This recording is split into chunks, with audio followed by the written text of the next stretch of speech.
Your next comedian is super talented. He directed and starred in a new flick on Tubi and Amazon called Things Out. Let's welcome to the stage the very talented Doc Opp. Thank you. Everybody have a good time? Yeah. All right, cool. I am Doc Opp. That's short for Oppenheimer, so I hope you've all seen my movie by now. And it didn't bomb. Ooh. I'm actually a real doctor. I'm a retired surgeon. The thing that's cool about being a surgeon is I saved a lot of people's lives, but I also see a lot of crazy shit that you can't make up. And now that I'm retired, I can talk about it. Because when you're in practice, you got to be careful what you say, and I can say whatever the fuck I want.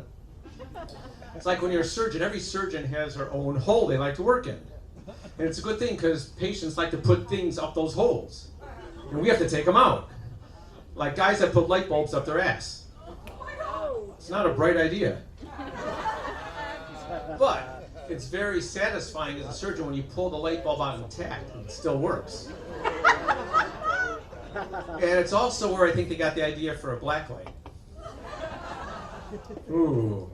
I saw a guy, a traveler from the airport who had a Coke bottle up his ass.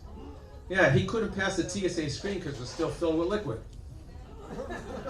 But I think he got his directions from the drug dealer wrong when he told him to transport the Coke up his ass. Yeah, it wasn't how it was supposed to go. Anyhow, on a more serious note, I go to the emergency room one night and I see a guy with abdominal pain. So I asked him what the problem was. He says, "Doc, I think I got food poisoning." I said, "Okay." I walk over to examine him. As I get closer to him, I hear this buzzing noise. Zzz, zzz, zzz. I go, "Where the hell is that coming from?" And I noticed his belly sort of moving a little bit. I said, "You sure it's food poisoning?" He goes, "Well, Doc, maybe I sat on something." Really? So I sent him for an x-ray, and sure enough, it comes back, there's an object, looks just like this microphone, right in his belly. Yeah, you figured it out. He sat on a dildo. So I had to take him to surgery to take it out. So I open him up, I take it out, it's still vibrating. Now there's a commercial for the Energizer battery. Also a good commercial for the dildo company. Takes a licking, keeps on ticking. You know, it got me thinking all this stuff like, you know the saying where somebody's angry and you say, "You got a bug up your ass?" It must have been a really big bug. And I don't know how they got it out. Anyhow, you know, sometimes we put things in orifices for medical reasons. Take me, for example. A few weeks ago, I had a colonoscopy and a prostate biopsy. I got it up the ass twice in a week and didn't even enjoy it. But the colonoscopy was routine, but the prostate biopsy was because I have a large prostate. Now, in case you don't know, the prostate's a very important organ in the body. It controls in men, it controls your peeing and your coming. Problem is, you get older, the prostate gets bigger. As the prostate gets bigger, it presses on your bladder, makes you pee more often. Like I sometimes have to go every 1 to 2 hours. It's ridiculous. So one of the treatments now is Cialis. It's a drug for ED. And it really works. It cuts down your peeing, but then it makes you feel like you gotta come all the time. And now that I'm getting older, when I have sex, half the time I don't know if I'm coming or going. I'm telling you, getting older sucks. Now, actually, I am having surgery on my prostate in a few weeks. Yeah, one of the main risks is called RE, retrograde ejaculation. It means your cum goes on the inside, not on the outside. My wife thinks that's why I'm having the operation. That way I can orgasm and there's no mess. Yeah. You just can't make this stuff up. You know, getting older, your perspective changes. Like when I was younger, in my 30s, or then I meet a nice 30-year-old something, we have a conversation, have a good time. But now if I talk to that same 30-something, she thinks I'm a creepy old guy, right? There's nothing fair about that. But talk about creepy old guys. I belong to the Santa Monica YMCA. Yeah, the Young Men's Christian Association. Well, when you go in there, there's nothing young about it. I mean, talk about a sight for sore eyes. When you go in the locker room, all you do are see boobs hanging down to the floor. And that's the men's locker room. And talking about a sight for sore eyes, I go to the emergency room one night, and I see a woman with an infection around her prosthetic eye. She had an artificial eye.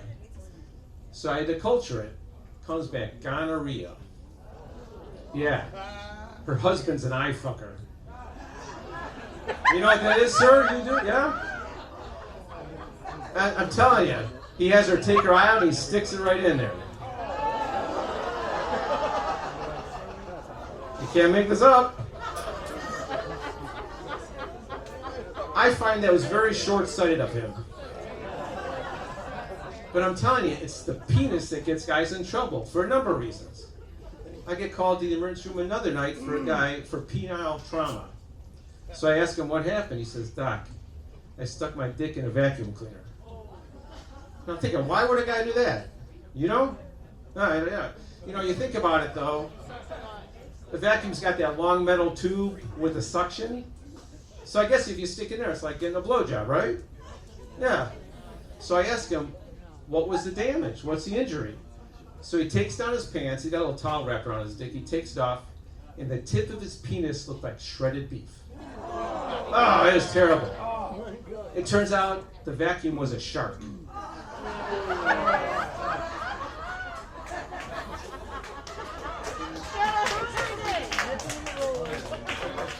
But he didn't stick it in that end. You know when you flip the vacuum over and you got that roller blade that gets up the dirt?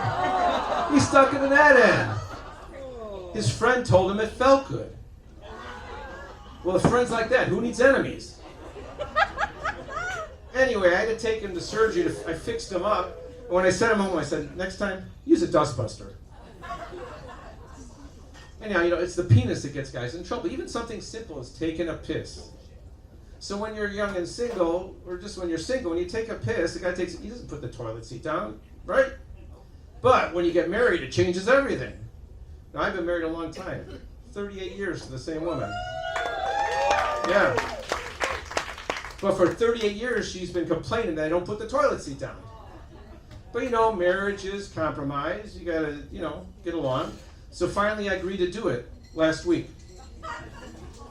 So sure enough, in the middle of the night, I go to take a piss. I'm sitting there, and it sounds like rain on the roof. And I look, all over the lid. None of you guys do that? Yeah, you got some mess. You got to clean it up. So I flip the thing up, go to bed. A few minutes later, I hear a splash. I hear some expletives, and my marriage went right down the toilet. But it got me thinking about who came up with the marriage license anyhow? And ladies, I hate to say it had to be a woman. Because if it was a guy, it would have been a marriage lease. With the option to trade up or renew every 3 to 7 years. Then I got to thinking, you know, I really like golf. Who came up with the idea of golf? I mean, really. And I think it had to be the same woman. Because once she did that, she had to find a way to get the guy out of the house 3 to 4 days a week. Then I was thinking about golf.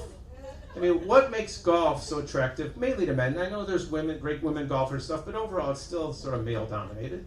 Well, if you think about it, where else can a guy take his stick and balls, put it into 18 different holes in under 5 hours? I mean, it's like a fantasy come true. Anyhow, talking about balls. Balls make the world go round, right? There's balls with everything. Golf balls, tennis balls, whatever. So I get called to the emergency room another night for a woman with vaginal infection. Something they weren't sure what was going on. So I have to go down and examine her. When you examine a woman for this, it's like sort of like exploring a cave. You got to wear a headlight. You got to wear a mask because there could be some fumes down there. And you have a little device called a speculum.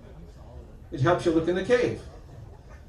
So I go down and I ask her what the problem is. She feels like something's there, but she's not sure. So I have to go examine her. And I don't see anything, so I have to do what's called a manual exam. I'm sure you ladies have experienced that. It's no fun, right? So I put my hand in there and I'm feeling around, and I feel something round, and it's not supposed to be there. So whatever it is, I take it out. It was a tennis ball. Yeah, she had a douche game.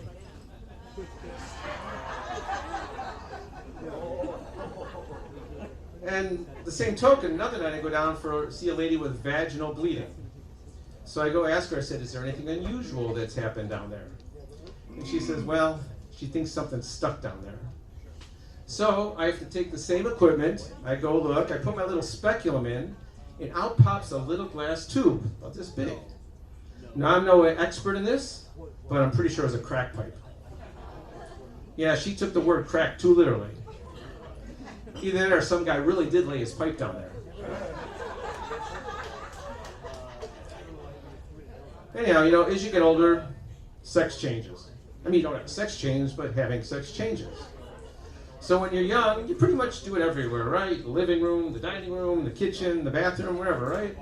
But when you get a little older, middle age, pretty much you do it in the bedroom. Pretty much the same position, the same time, not too exciting. But when you get really old, you gotta change your sexual technique. You gotta learn a new technique called the hallway fuck. Yeah, you pass each other in the hallway and you say, fuck you. Thanks for listening, that's my set. Yeah, I said it, we are. This is Rock Nation. Pledge your allegiance. Get your teeth on. All black, everything. Black heart, black heart. One more time for Doc Opp.